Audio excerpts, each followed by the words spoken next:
Hari umusore wari ukize cyane afite imyaka 32 akaba yarasanzwe yobora ibikorwa by'ubucuruzi byagutse byatumaga atagira ikibazo cy'amafaranga. Yari afite imodoka nziza, yambara neza kandi akunda ubuzima butuje. Nubwo yari amaze imyaka myinshi afite amafaranga menshi, ntiyari yagashatse umugore kandi ntiyari afite umukunzi wihariye. Abakobwa benshi bamukundaga kubera ubukire bwe, ariko ntiyashakaga umuntu wamukundira amafaranga gusa. Umunsi umwe yavuye mu mujyi atwaye imodoka ye agenda mu muhanda munini. Uko yagendaga yatangiye kugera ahantu hari abakobwa bahagaze benshi ku muhanda, bamwe bicaye abandi bagenda gahoro gahoro, hari n'abari kuganira hagati yabo.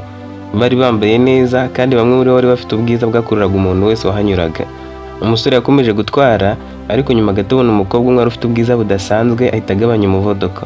Yari afite isura nziza, yambaye neza kandi ahagaze ku ruhande rw'umuhanda. Umusore yaragihagarara hafi ye aramubwira ati nshaka kumenya inzira igana kuri ATM. Umukobwa yaramweretse amubwira anyura kugira ngo agere aho ashakaga kujya. Umusore yaramushimiye arakomeza. Ntiyarazi ko uwo mukobwa ari mu bakobwa bicururizaga kuri uwo muhanda. Amaze kurenga yakomeje gutwara ariko ubwiza bwe bumuguma mu mutwe. Yaragiye yageze imbere asanga imodoka nyinshi zihagaze kuri feruje. Nawe nk'abandi bose yahagaze mu murongo, maze iruhande rwe hagarara umumotari wari utwaye moto itari w'umugenzi. Umumotari yaramurebye nawe aramureba, hanyuma umumotari aramubaza ati musore ko ufite imodoka nziza gutya kuki ujya kugura indaya ku nzira? Umusore yamurebye atunguwe ati indaya? Njye naguze indaya ryari? Umumotari ati yego, uriya mukobwa se mwavuganaga si indaya? None se aguciye amafaranga menshi utinya kumushyira mu modoka cyangwa aragusanga kuri hoteli ugiyeho? Naho ati oya, njye namubazaga inzira igana kuri ATM ya hafi. Ambwiye ko ningera hepfo ya rompuwe ndahita nzamuka mu gahanda kari imbere. Umumotari ati noneho ndabyumva, ubwo ntwari uzi ko ari indaya? Mbabarire kuba nari nibeshye. Umusore ati nibyo, namubazaga inzira gusa. Umumotari aseka ati nari ngize ngo wenda wabonye ko ari umukobwa mwiza wumva ushaka kumugura.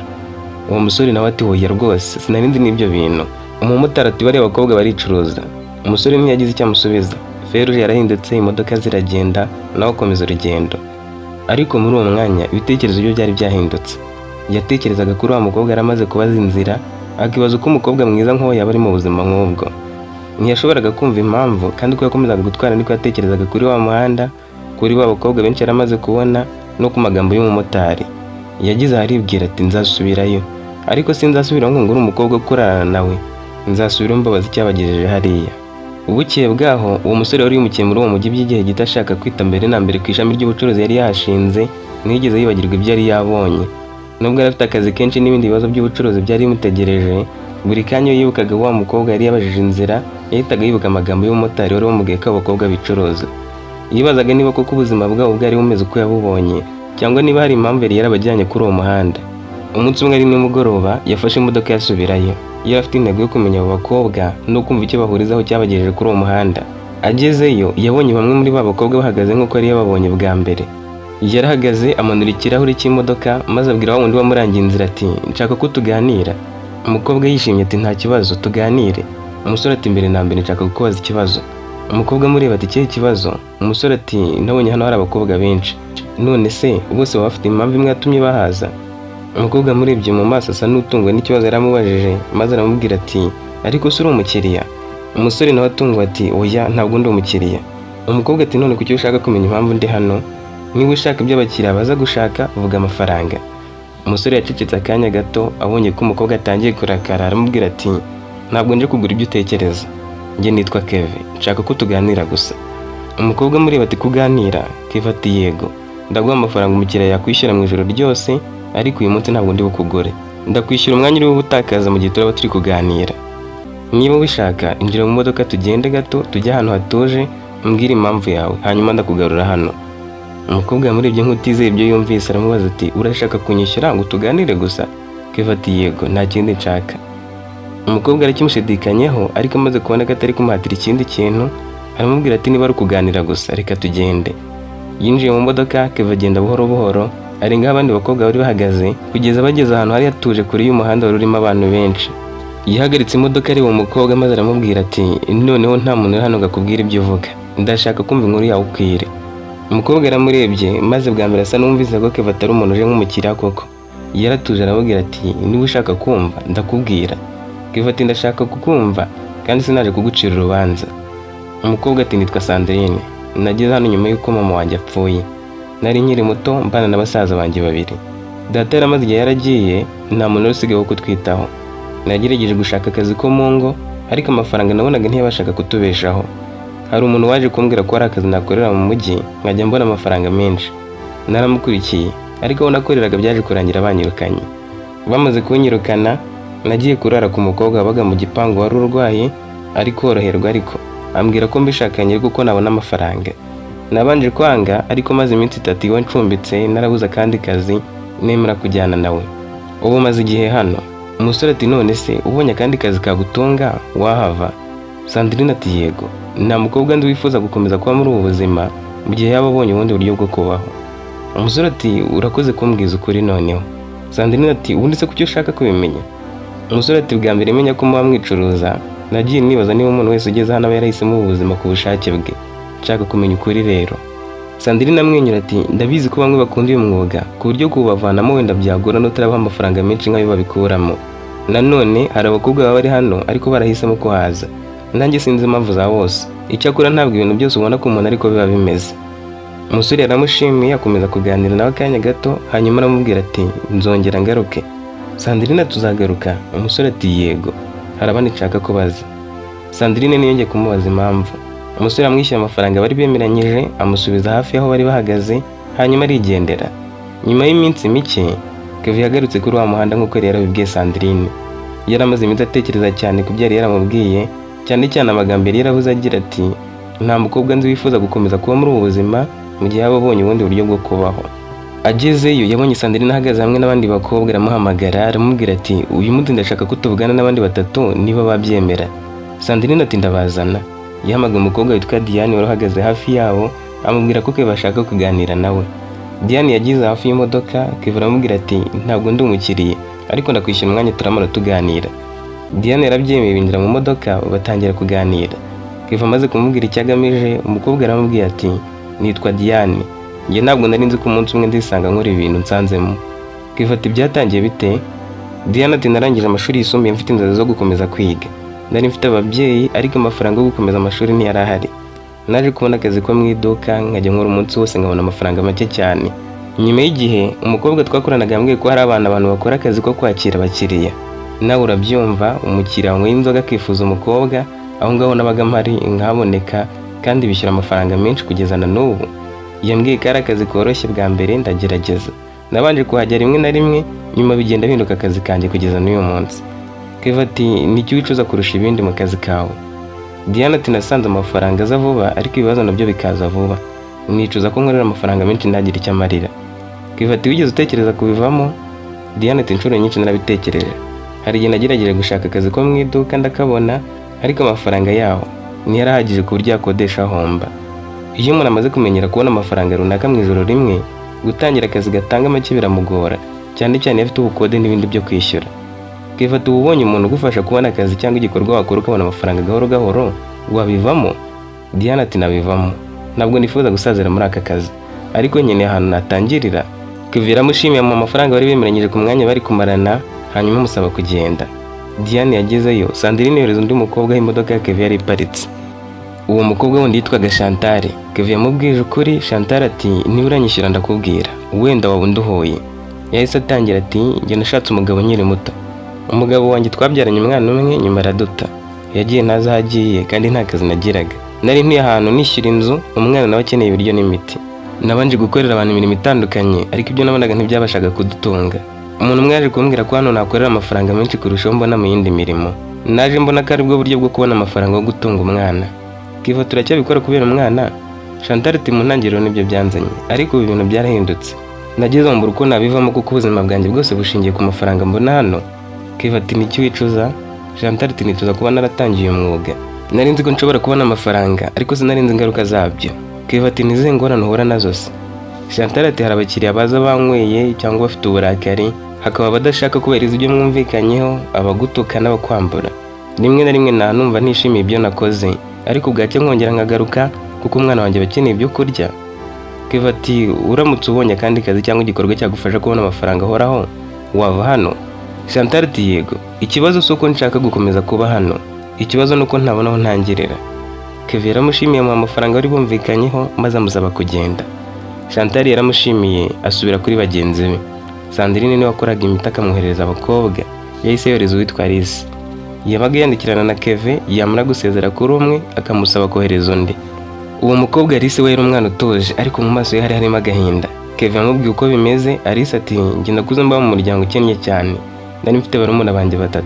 Mama yacaga inshuro, data we yarapfuye. Naje kubona akazi ko guteka muri restaurant ariko umushahara wari muto. Nyuma mama yararwaye, amafaranga yo kumuvuza aba menshi. Hari umukobwa naganire nawe wazaga hano, nuko mugira inshuti kuko nabonaga ntacyo abuze, ndamukurikira turazana. Ku munsi wa mbere narabikoze ariko nera ko ntazongera kugaruka. Nyamara nyuma nagarutse kubera ko hari amafaranga nari nkeneye yo kwishyura imiti ya mama. Kevin ati mama waracyarwaye? Alice ati oya, yahise apfa nyuma y'amezi make. Ariko icyo gihe nari naramaze kumenyera kubona amafaranga hano. Nari naratangiye no gufasha barumuna banjye. Naje kubona ko ntakibashije kubivamo. Kevin ati niki wicuza se? Alice ati nicuza ko igihe nahuraga n'ibibazo ntigeze nshaka ubundi buryo. Kevin ati wigeze kugerageza kuhava? Alice ati yego, nigeze gukora mu ruganda ariko nakoraga umunsi wose nkabona amafaranga make cyane kandi akaza mu kwezi. Nyuma y'amezi 2 nagarutse hano kuko nabonaga ntashobora kubeshaho barumuna banjye nkora ako kazi. Ntabwo byari uko nashakaga kuhaguma, nuko nabuze uko nabivamo. Kevin ati kukiri muto ubonye uburyo bwo kwiga umwuga cyangwa gutangira ubucuruzi buciriritse wakoresha amahirwe? Alice ati nafata ntatekereje kabiri. Kevin yamwishyuye umugabo yamwishyuraga ijoro ryose nubwo bari bamaranye iminota itagera no mu 10, hanyuma amusezeraho Alice aramushimira aragenda. Yahise yandikira Sandrine amushimira ko amwohereje abakobwa, aramubwira ati numvise inkuru zitandukanye ni yawe. Sandrine ati bakubwiye iki? Yaramusobanuriye. Sandrine ati none se ubundi ugamije kugera kuki? Kevin ati nzakubwira ningaruka. Sandrine ati hari abandi ushaka kubaza se? Kevin ati yego, ndacyafite benshi nshaka kumva. Yamusigiye amafaranga maze aragenda. Gusa abo bakobwa bose uko ari 3 na Sandrine arimo kuko basigaye bibaza bati ese ma uburyo bwo gutangira ubundi buzima ibi ngibi ndimo nabivamo? Ubundi niki gituma rimwe na rimwe nanirwa kuva muri ubu buraya? Wikiye bwaho Kevin yongeye gusubira muri wa muhanda, abona Sandrine nahagaze ari kumwe n'abandi bakobwa nk'uko byari bisanzwe, hanyuma aramuhamagara. Yaramubwiye ati Sandrine uyu munsi ndashaka kuvugana n'abandi 3. Sandrine ati nta kibazo ndabakubwirira.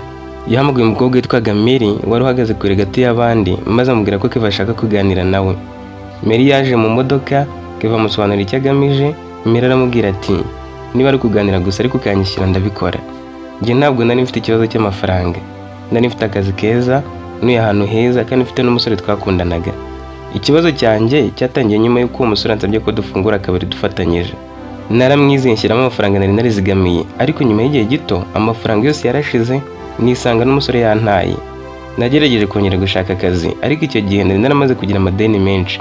Abantu bansabaga amafaranga, nyine nzakanza ubukode kandi nta kazi nari mfite. Umukobwa twari dusanzwe tuziranye yaje kumbwira ko hari uburyo nabona amafaranga vuba. Yarambwiye ati ukwiriye kubyaza ubwo bwiza umusaruro. Nabanje kumubwira ko ntashaka kubikora ariko amadeni amaze kunsaza cyane ndagerageza. Ku nshuro mbere numvaga ko ari ikintu nzakora iminsi mike gusa, nabona gutangiza akabari nanone ngahita mbivamo. Ariko uko iminsi yagendaga ishira niko nagiye mbona amafaranga menshi ngumva nahita mbivamo. Naje gusanga narinjiye mu buzima nari nzi ko nzavamo vuba, ariko nyuma nkabona ko bitakiri ibintu byoroshye. Kevin tubanza hari mwese mwanijejwe muri aka kazi n'undi muntu, none se niki wicuza cyane? Mary ati nicuza ko igihe nari nkiri mu bibazo ntigeze nshaka umuntu wo kungira inama mbere yo gufata icyemezo. Kevin wigeze ugerageza kuhava? Mary amwenyura ati nagerageje inshuro 2, ariko buri gihe nabaga mbiretse nkabona ko akazi ngiyemo katanga umushahara ungana n'uwo nabonaga hano, nahitaga nongera nkagaruka. Kevin turamutse ubonye uburyo bwo gutangira ubundi bucuruzi cyangwa kubona akazi kagufasha kubaho neza, iyo ukora wabivamo? Mary ati yego, icyo nifuza ni ukubona aho mera nkongera kubaka ubuzima bwanjye. Ntabwo nshaka gukomeza kubikora ubuzima bwanjye bwose. Kevin yaramushimiye mu mafaranga bari bemeranyije. Sandrine yitegereza undi mukobwa witwaga Esther. We yaramubwiye ati njye ikibazo cyanjye cyatangiye nkiri mu rugo. Data yahoze ari umuntu ukunda kunywa cyane kandi iyo yanywaga yatwaraga ibintu byo mu rugo akabigurisha, rimwe na rimwe akagira n'uburakari bwinshi. Mama niwe wareraga abana, ariko igihe kimwe yagiye gushaka akazi ahandi ntiyongera gutaha. Twaje gusigara njye na barumuna banjye turi kumwe na data w'umusinzi. Naje gufata umwanzuro wo kuva mu rugo nshaka akazi kuko numvaga ntashobora gukomeza kubona barumuna banjye babaho muri ubwo buzima. Mama yari yaradusize atatwitayeho. Naje mu mujyi mbona akazi ko mu rugo, ariko nakoraga barankubitaga bakanshinyagurira kandi umushahara ukaba muto. Nagiye kuri uyu muhanda mbizi neza ko abakobwa baba bahagaze hano baba bicuruza. Ngenda nshaka kureba ko nabona umugabo mbaza nanjye nibura kama amafaranga y'ijoro rimwe. Icyantangaje nuko amafaranga nabonye ku munsi wa mbere yarengagaho nabonaga mu kwezi kose nkora mu rugo. Nubwo byambabaje ariko natekereje ko mfite barumuna banjye nshaka gufasha bituma nkomeza. Keva ati none nibo bakigutegeka gukora kano kazi? Esther ati oya, ubu ntabwo ari bo gusa. Namaze kumenyera ubuzima bwo kubona amafaranga hano hantu. Ariko iyo ndebye inyuma mba nifuza ko nakabaye narabonye undi muntu ngira inama mbere yo gutangira. Hari igihe numva nshaka kubireka ariko nkibaza nti none nzakora iki? Keva ati niki wicuza se? Esther ati nicuza ko amafaranga atumye ntekereza ko nta kindi nakora. Nagiye ndeka akazi nari mfite ndeka no gushaka indi mirimo kuko numvaga ko nta mpamvu yo gukora umunsi wose nkabona make kandi hano nabona menshi mu gihe gito. Nyuma nasanze amafaranga menshi atajya akemura ibibazo byose. Hari n'ibindi umuntu atakaza. Keva ati wigeze ushaka kuhava? Esther ati yego. Gusa natekereje ku mushahara nari gukorera sinajyayo. Keva ati uramutse ubonye umuntu ugufasha gutangira umwuga cyangwa ubucuruzi buciriritse wabivamo? Esther ati nayafata nkabivamo. Keva yaramushimiye mu mafaranga bari bumvikanyeho amusezeraho. Esther amaze gusohoka, Sandrine yahise amwohereza undi mukobwa witwaga Josiane. Yaramubwiye ati njye nabanje gukora ubucuruzi. Keva ati ngo ubucuruzi? Josiane ati yego. Nari mfite butike. Nari natangiye neza abakiriya bahari.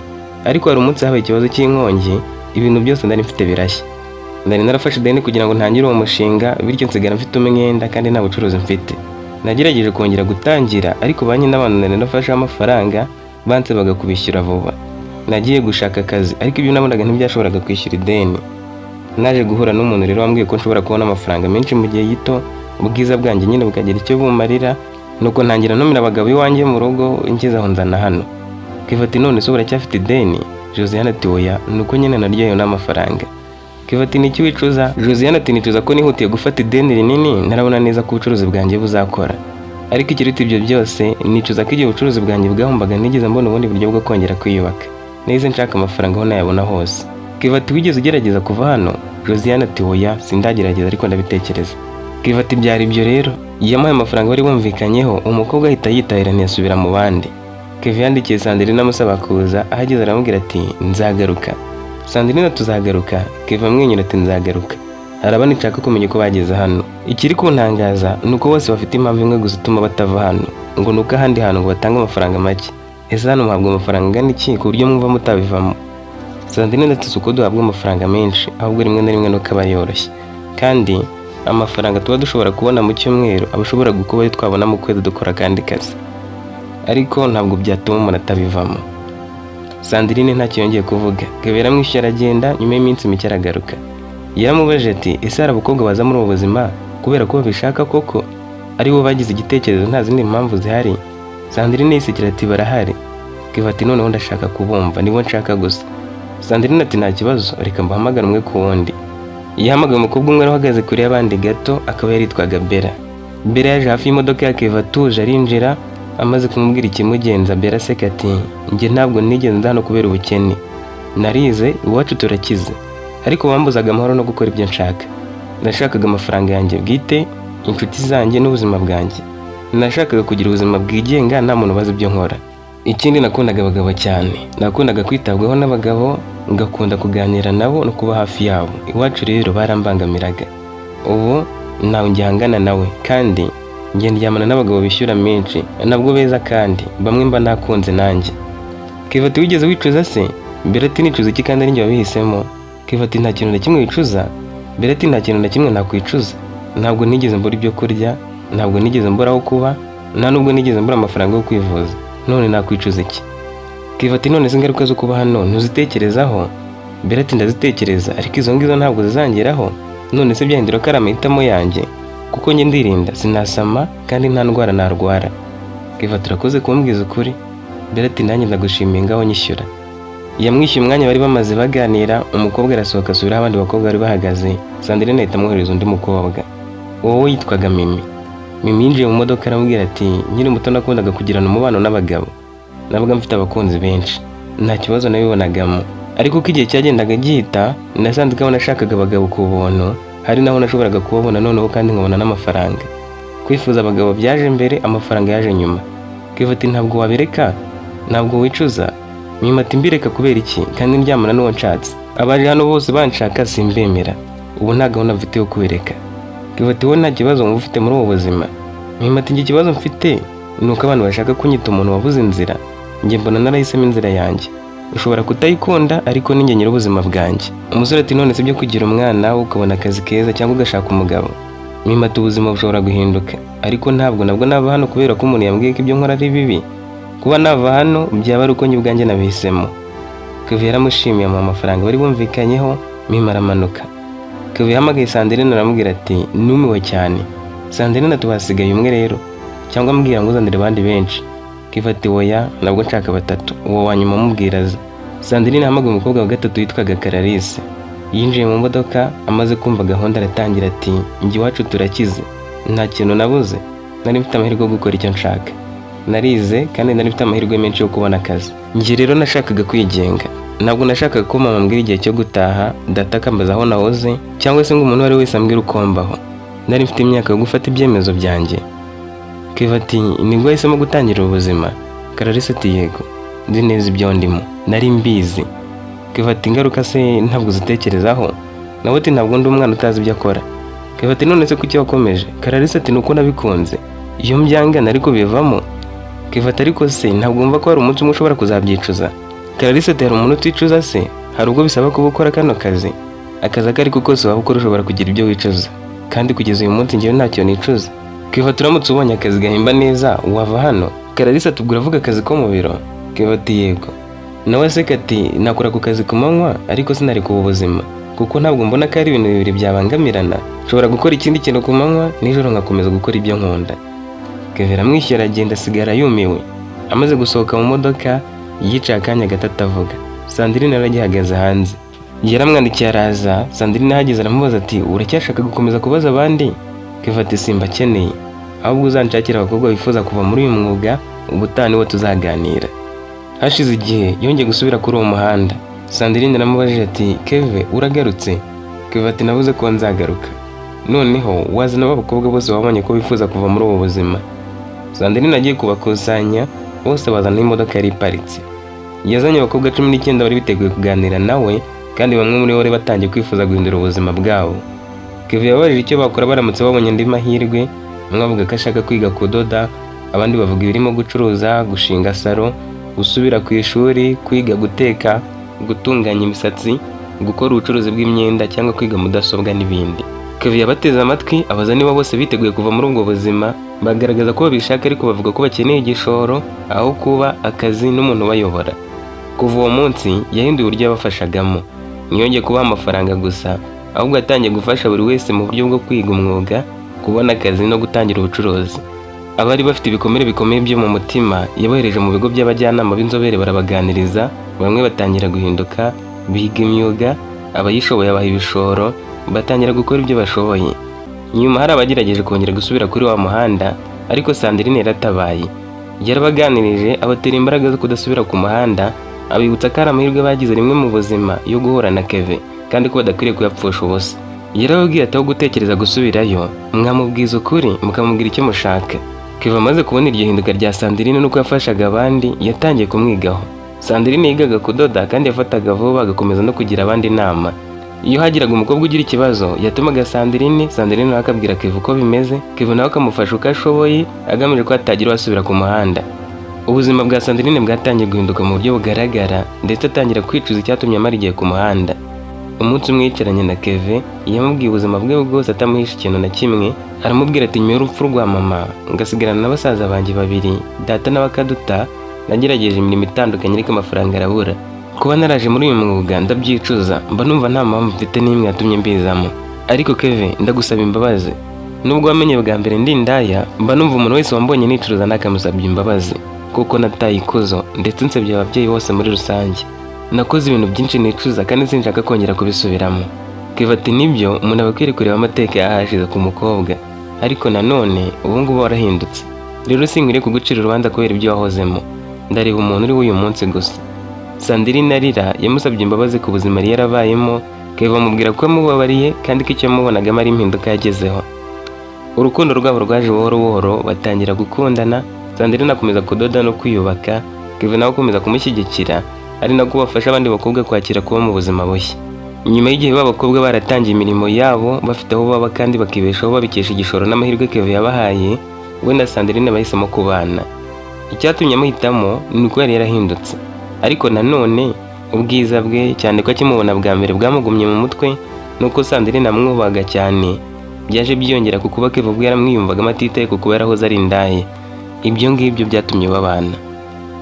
Bubatse urugo rwabo, Sandrine umugore w'umudozi n'umucuruzi kandi wisubiyeho utagikeneye abagabo. Kevin nawe akomeza ibikorwa bye by'ubucuruzi. N'ubundi Sandrine yari afite umugabo ukize ufite amafaranga yakuraga mu muhanda. Ikindi yamwitagaho bihagije, ntabwo ari gutekereza kongera kwicuruza. Nawe yari yubashye nk'umugore, aramwubahisha. Sandrine ntiyarekera wa mukobwa Kevin yarabonye ku muhanda, ahubwo yari yarahindutse koko. Kandi ubuzima bwe bushya bwabaye igihamya ko umuntu ashobora kuva mu mateka mabi, akihana, akiga, agakora, agakundwa kandi akongera kubaka ejo hazaza. Nitwa Murukari, nawe ubutaha.